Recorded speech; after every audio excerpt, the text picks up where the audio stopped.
What is your morning routine, Rich? What do you swear by in the mornings? Do you athletic greens? I can see you've got all the, the self-measuring stuff on. When you wake up in the morning, what's the first? Do you still wake up in a tent? Yeah, so I sleep in a tent.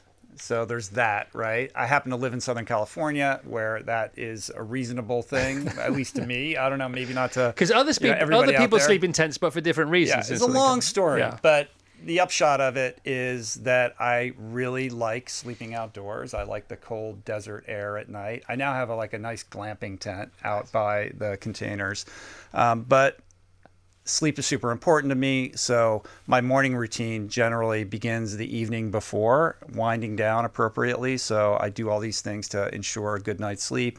I go to bed early. I wake up early. I don't set an alarm, and I endeavor to the best of my ability to not have structured, scheduled things in the morning, like conference calls or Zooms or appointments that are too early. I try to, have that be for any time after noon. I don't always succeed. Life intervenes. I have kids. Life is complicated, etc.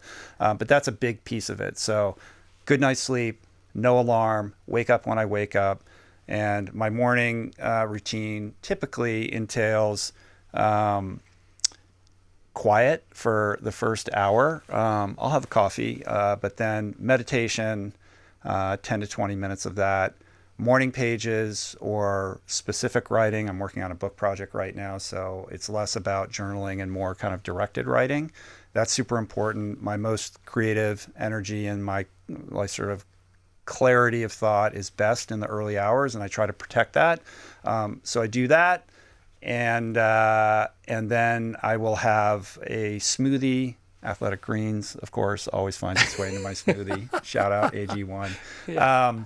And that usually is dark leafy greens based, maybe some beetroots, berries, coconut water, chia seeds, things like that, depending upon what I have in the kitchen. And then I'm off.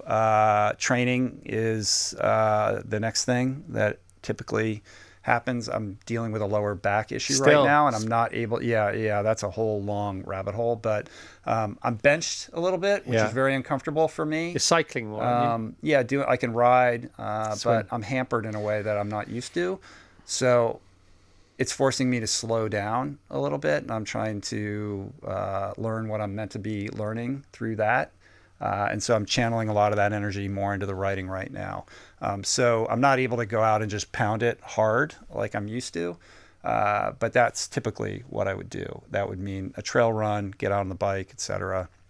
I've been going to the gym and doing these annoying functional strength exercises that I can't stand. Yeah, all that kind of stuff. Old man's exercises. Yeah, exactly. Yeah. And then the workday begins. I eat light throughout the day, generally like a salad or smoothie, something like that, and I'll eat a larger dinner. But then it's off to the studio and prepping for a podcast or, just business stuff or whatever related to the show and the rest of the things that I'm involved in, or recording a podcast, etc. I generally record, 2 or 3 of them a week, and just interfacing with my team and all that kind of Are you a good boss? Stuff. I've had to learn how to manage people. Like I'm more of I consider myself a writer, actually. I like my quiet time. I want to be left alone. And now I'm in a position where I have to manage a bunch of people. Yeah. And it's not a skill that's natural to me. And I've learned, I think I'm okay at it. I have a lot of improvement there. But that's been the kind of biggest growth curve in managing all the things that I do as not a necessary evil, but a necessity, because it allows me to free up time to come here and talk to you, et cetera. Like it used to be, I did everything. And so I would just be held hostage by the show, no matter where I traveled to. I'm like up late at night, like editing or writing a blog post. And now I have a team that's really good at this kind of stuff, and I trust them. It's taken a long time to get there, but they're incredibly skilled. And so I have a lot more bandwidth now to handle more projects. And that's really, exciting, because I did get to a point where I came pretty close to burning out, because I was holding on so tightly, and I was a perfectionist about every little detail, and it's not worth it. It's that adage of like, what you did to get to that point is not the thing that's going to take you to the next place, and you have to let go of things that you'll have to let go to keep hold. I was like, the show is good because I do all the, it's like and I became the bottleneck in everything. And so, from a business perspective, that was a hard kind of pill to swallow and lesson to learn. But I've walked through that, and I'm really happy that we've made the investments that we have, because the quality of my life is a lot to now. Listen, we're almost out of time. It's not a podcast duration, but it's pretty long for us. I know. I can't keep it concise. No, I love it. It's the way, that's why it's so beautiful. We've only got a minute left. Do you want to ask Rich anything, right? I'm sorry. I apologize. Is there any advice you would give to your younger self? You had to really turn your life around when you were 40. If you could go back maybe to when you were 20 or even when you were a kid, what would you say to yourself? Sure. Oh man, I could go for an hour. You got a minute. Here's one thing.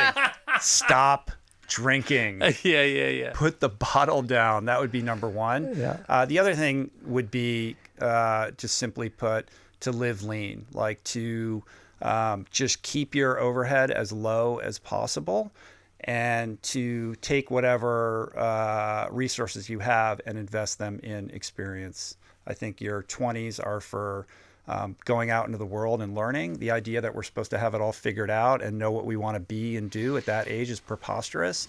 And I think the most interesting people of all the 750, whatever, they all took a different path. They all had a sense of believing in themselves. They could pursue the world. Like Kevin Kelly, traveled all over Asia and just didn't do the normal thing. And now he's the most interesting guy, so do that. Yeah. Okay.